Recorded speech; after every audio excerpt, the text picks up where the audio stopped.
wait lang kasi sa ano muna tayo sa TikTok. Hindi, dito ako sa TikTok lang muna. Wait lang. Hi guys, good afternoon everyone guys. Hi, shout out Jadita, Vice Ganda, and Elias. Yan, sweet nose. So ngayon nandito yung mga friend ko kung kagaano kasipag bilang kasama ko sa work. Yan. Hi guys. Hi guys. Hi. Ay, hello guys. Hello mga langging, mga palangga, mga viewers, mga followers. Ayan, no? Isang maganda at mapagpalang hapon po sa ating lahat. Diyan, no? Shout out. 1 million viewers. Lourdes Brahma. Ayan, Yan. no? Hi guys, Ayan, yan. guys, no? Ito ang katanding ko dito sa TikTok at kagano siya kasaya ang aking friend bilang tawagin ko lang siya si Ray. Toto Idol. Toto Idol. Yes, Toto So, Idol. kumusta naman ang bakasyon mo? Ayos naman Toto Idol.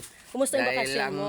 2 days tayo sa Boracay at 1 days sa Iloilo at 4 days naman ng Bacolod, ano? So super saya. Kaya ganyan talaga ang buhay, no?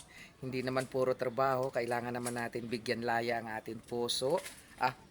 Isip, puso at katawan. Yan. Kasi pag puro naman trabaho, nakakapagod din, stress, di ba, no? Hindi naman puro gastos, kailangan din may kunting ganon. Para nga kahit papano yung future natin o kinabukasan natin, ano ba yan, hindi ko makikita. Ay, sorry. Talagang li naman ako ng Sorry. li. Sorry. Sige. O no, di ba, no? Ganun lang ang life kasi hindi natin alam ang bukas kung tayo ba ay magigising pa tulad ng mga mulumalita na yan. So, alam naman nila nga hindi naman mapasa kanila yan kahit isang 5 wala kang madadala, pero bakit naman, no? Bakit naman? Yung tamang-tama lang mga idol, ha? Shout out, yung totoo ka lamang. Ayan. Sipag at tiyaga, hindi yung bundle dyan. Hindi maganda yan. Ayan lang, ano? Maraming salamat sa atin lahat. Siyempre, una sa lahat, Panginoon ang una bago ang ating mga sarili. Tsak yun ang tagumpay. Dahil ang hindi magagawa ng tao, ay magagawa ng Diyos. Dahil sa Diyos ay walang imposible. Di ba? Ayos. Yan, si Okay. Toto Idol yon. Talagang, Siyempre. yan ang katanding ko Hindi dito naman yan sa, idol na mabubuo kung wala man lang may kunting... Yan, tama. Ano ba? Ikaw muna, Ha? alam mo kung bakit. Ano Pagdating dito sa video natin, so walang mali siya yun, di ba? Malayo tayo sa Malaysia eh. Para sa akin, Dito pwede, tayo sa Pilipinas. idol naman sa Toto, Pilipinas. pwede magpaliwanag. Ha? Pwede magpapaliwanag sa'yo? Alin po yun? Hindi. Hi guys, alam niyo kung bakit? Hindi ka pwede maging vloggers kung mayain ka. 'Di ba? Kagaya ko, hindi ako mayain. So guys, alam niyo kung bakit? Bago pa ako naging vlogger, pero kahit saan ako lalaban ako sa mga kwento. At saka guys, no? Yan. Hindi nyo ba alam guys na kaibigan niya si Mita. Kaya kailangan nyo i-follow ito dahil may kaibigan niya si Mita. Chinachat siya lagi. Ano kayo? Oh, malupit yan. Yan, Toto Idol. Kaibigan niya yan si Mita. Kaya dito ko lumalapit para si Mita. Ay, Mita. Sige na Ako kasi pagdating sa TikTok, kung sinong may jowa yan o asawa mong tunay, walang silusan. Kasi wala namang masama ito, di ba? Siyempre naman. Diba? Sabi nga, kapag nahuli ka, wag kang aamin. Siyempre. Diba, no? Wala. Ganun lang, guys. Diba, no? Yan. Shout out. Hi guys, enjoy pag yun, mayroong no? time. Tsaka hindi ka pwede maging vlogger guys kung masungit ka, kailangan mabait ka. Tsaka kailangan marunong tayo makumbaba. Oh. Hindi naman. Hindi. May masungit naman na vlogger idol. May mabait naman na vlogger. Masyadong masilaw dyan idol. Dito tayo. Saan? No? Masilaw ang ating Dito. Ayan. Yan, dito maganda siya. Yan. Ayun, no? Ang silaw kasi. Yeah. Hi guys, good afternoon everyone guys. Alam niyo kung bakit?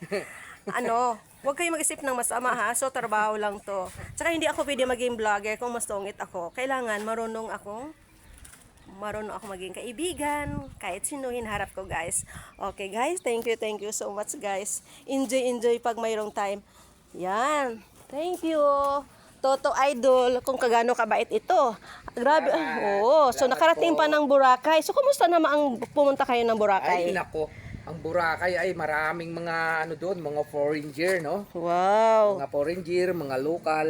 Ayan, makikita natin yung mga local na mga sexy. Ganon. Oo naman. Talagang mga ganda sa Boracay. Mabuti, mabuti. laki. Alam mo, Idol, nakarating ako ng Puerto Galera.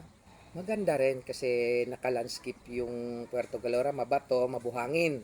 Ngayon si Boracay naman talagang sobrang laki. Sobrang haba.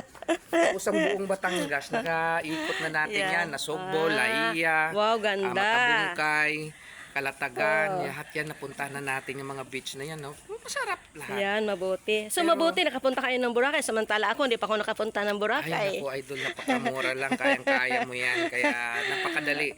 Isipin mo, ang malayo pa yung Cubao sang sa Boracay. Hindi mo ba alam? Yan. Ang Cubao mula dito, mahigit 1 oras. Ang Boracay mula dito, 45 minutes lang. Oh, Yan guys, sinasabi nakarating sa ng Boracay. Mabuti hindi ako pumunta ng Boracay. Baka marami pa makagusto sa akin doon na foreigner. Naku, Hindi, joke naman guys. Idol, kapag ikaw ang magpunta idol sa Boracay, sigurado yun. Maraming ano sa'yo. Siyempre, kailangan mo mag-bathing suit doon. Aba, siyempre. Siyempre, kailangan talagang ano. Oo naman. Siyempre, pag maligo ka ng Sexy. Boracay, alam mo na. Oo. Kailangan sexy body ka na doon. Oo. Follow. Diba? Mga guys, follow nyo lang ako ha. Ayan. Okay, thank you, Thank you. Idol. Salamat po. God bless sa atin lahat. Maraming salamat sa Ayan. oras. Okay. Yan. Okay guys, good afternoon. Good afternoon guys. Yan, so maraming salamat guys. Yan. Yun ang sinabi ng aking kaibigan. Sabi ko, "Hay, mabuti hindi ako pumunta ng Boracay. Baka pumunta ako ng Boracay, so maraming foreigner doon. Baka maraming nakagusto sa akin." Pero hindi, joke naman. Nagjo-joke naman ako guys. Wala namang masama yun eh. Hi, so out Jamamita. Yan. So idol ko yan, number 1. Maraming salamat sa oras.